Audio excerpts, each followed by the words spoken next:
In the year 60 AD, the Roman Empire stretched across the known world, from the deserts of Africa to the cold, windswept shores of Britain.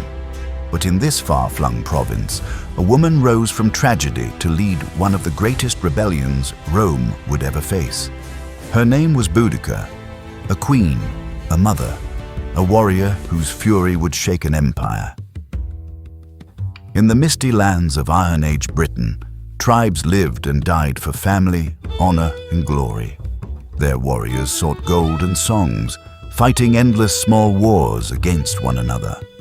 For the Celtic tribes, family was everything. It was the bond that held society together. Clans ruled, and even war was a family affair. Women and children followed the warriors, watching the carnage unfold and celebrating victory. This was a life of independence that stood in stark contrast to the Roman world.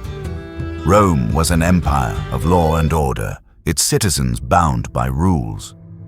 The Roman armies were disciplined, professional, and merciless. They marched far from home, dominating territories far and wide. Wherever the Roman legions settled, they built outposts that soon grew into bustling Roman towns. Settlers were granted land and ruthlessly drove the native population from their homes. They even forced local inhabitants to pay taxes for their own subjugation. In 43 CE, under Emperor Claudius, the invasion of Britain began in earnest. Though Julius Caesar had invaded the island before, it was Claudius who carried out a full-scale conquest of the island. Under Claudius's onslaught, most of the southern regions of the island were overtaken by Rome. 11 tribes fell to Roman power, among them the Iceni of eastern Britain, one of the many Celtic peoples that inhabited Britain before Roman conquest. The Iceni were fierce horsemen, known for their skill with chariots and their independence. It was into this tribe that Boudica was born. Very little is recorded about her early life, her true age, or her upbringing. Even her appearance isn't known with great certainty. The Roman historian Cassius Dio described her as tall, with fierce eyes, a mass of long red hair, and a commanding voice. It must be noted, though, that he wrote this description nearly 100 years after her revolt, so it is unlikely he ever saw her, and he may have been pandering to his Roman audiences. Nevertheless, she was a fearless woman who almost brought the Romans to their knees. Boudica became queen of the Iceni alongside her husband, King Prasutagus, and together they had 2 daughters. Like other local tribes, Prasutagus, king of the Iceni, struck a compromise with Rome.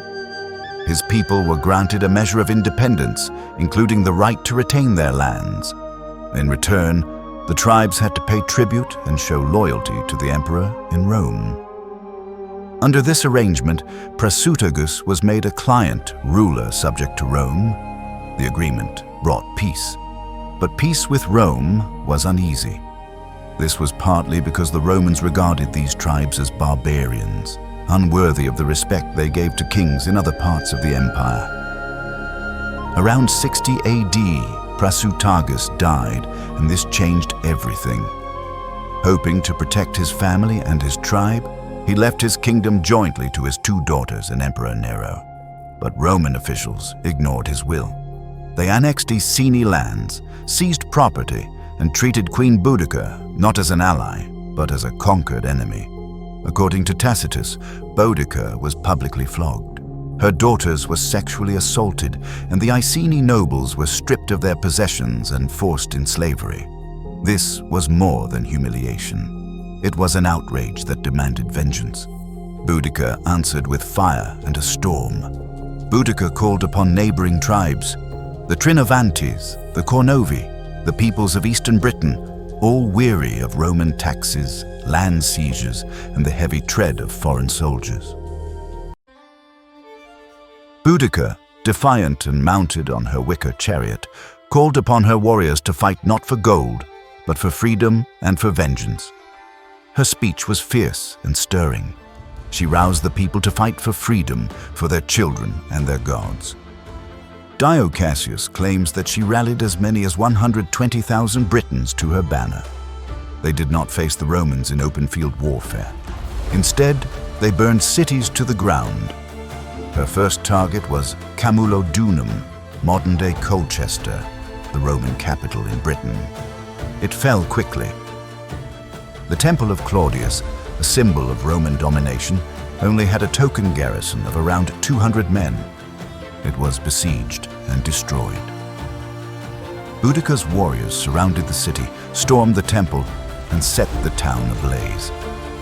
The 9th Roman legion marched to its defense, but Boudica's army annihilated them. Only the cavalry escaped. Rome's governor in Britain at the time was Suetonius Paulinus, and he was away attacking the island of Mona off the coast of Wales when he heard of Boudica's uprising. He raced back to England, but when he reached London, he realized he could not hold the unwalled town. London was left to its fate. The rebellion swept through Londinium, as London was then called, and the city burned. Verulamium, modern-day St. Albans, was next. Historian Tacitus writes that 70,000 were slaughtered. Boudica's army took no prisoners, and they sold none as slaves. They left only ashes and the dead. But victory had made Boudica careless. She ignored the Roman forts, choosing instead to raid unwalled settlements. This gave Governor Paulinus time to gather hardened Roman legionaries. Rome was not done. Governor Paulinus gathered a force of perhaps 10,000 disciplined legionaries. He chose his ground carefully, a narrow defile along Watling Street with forests to protect his flanks. Boudica's army, perhaps 10 times larger, advanced with confidence. Chariots thundered across the field. Behind them, warriors brought their families in wagons, forming a wall to watch the victory they believed was certain. But Roman discipline, tactics, and armor turned the tide. The battle began with a storm of Roman javelins, unerring in their aim. The Celts charged, but the legionaries advanced in their shield wall, methodical and unstoppable.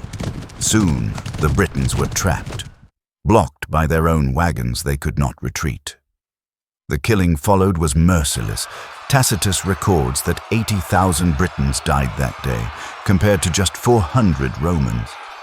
This was the day Boudica's revolt came to an end. What became of Boudica herself is uncertain. Tacitus claims she ended her own life with poison. Later traditions say she killed her daughters as well, sparing them Roman slavery. Boudica's burial place has never been found, though legends place it beneath platforms in modern London. What is certain is that her rebellion, though it was crushed, shook the Roman rulers with fear and nearly ended their domination in Britain. The Romans she fought so bitterly against were the victors, and they went on to rule Britain for nearly 400 years. And yet, Boudica's defiance endures. She was a queen who rose from humiliation to challenge the might of an empire. To Rome, she was a dangerous rebel. To Britain, she became a symbol of freedom, defiance, and the will to resist oppression. Centuries later, in the Victorian era, her image was revived as a national heroine, a reminder of Britain's ancient spirit. Today, her statue stands in London, facing the Houses of Parliament, chariot reins in hand, forever charging into history. Boudica's war was lost, but her legend endures. She was more than a queen. She was a warrior, an avenger, and the storm that shook Rome's empire at its edge. Next time on Chronicles of Iron and Empire, MacDermot of Moylurg, the powerful Irish king of Leinster who invited the English invasion of Ireland.